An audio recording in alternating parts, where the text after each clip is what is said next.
আপনারা দেখেন দেশের হাজার হাজার কোটি টাকা বিদেশে পাচার হয়ে গেছে।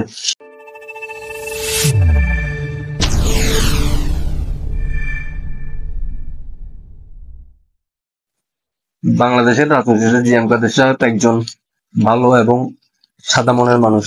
তিনি 2024 সালের নির্বাচনে আগ মুহূর্তে ওনাকে বিভিন্ন ষড়যন্ত্র করেছিল এই আওয়ামী লীগ সরকার। আপনারা হয়তো জানেন,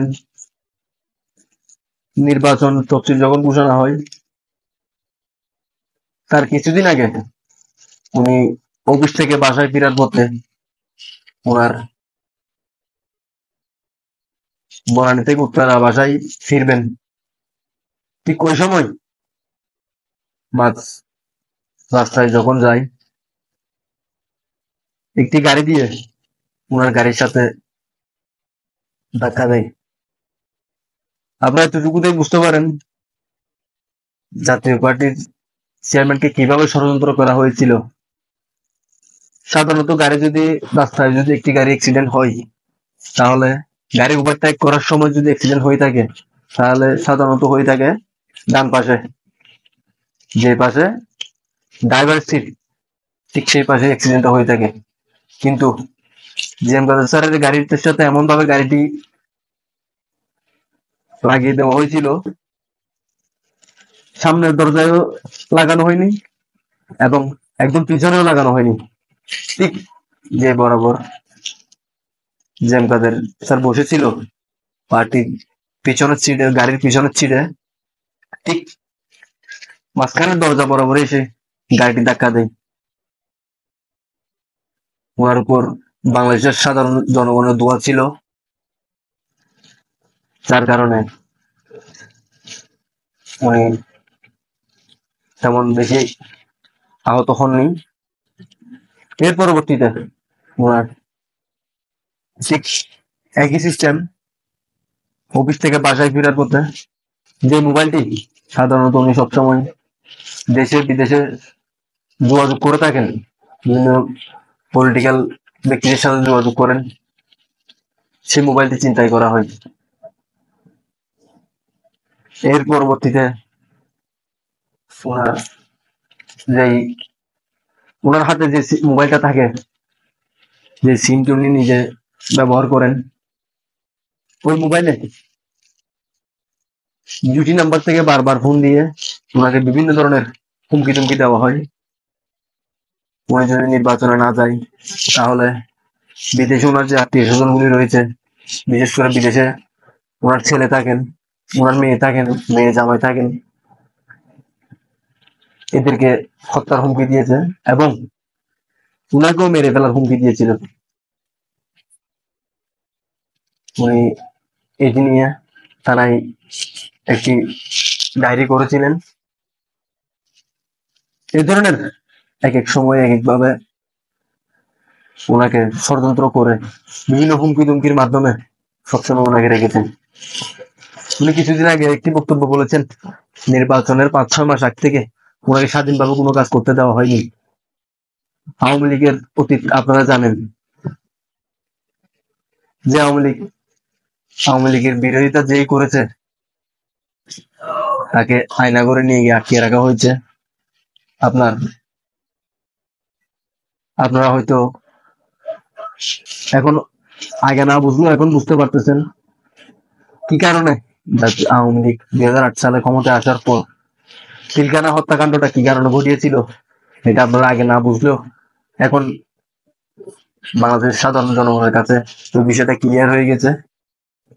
আওয়ামী লীগ একমাত্র ক্ষমতায় টিকে থাকার জন্য বাংলাদেশের বিডিআরের যেই বড় বড় অফিসাররা ছিল তাদেরকে হত্যা করেছে শুধুমাত্র ক্ষমতায় টিকে থাকার জন্য,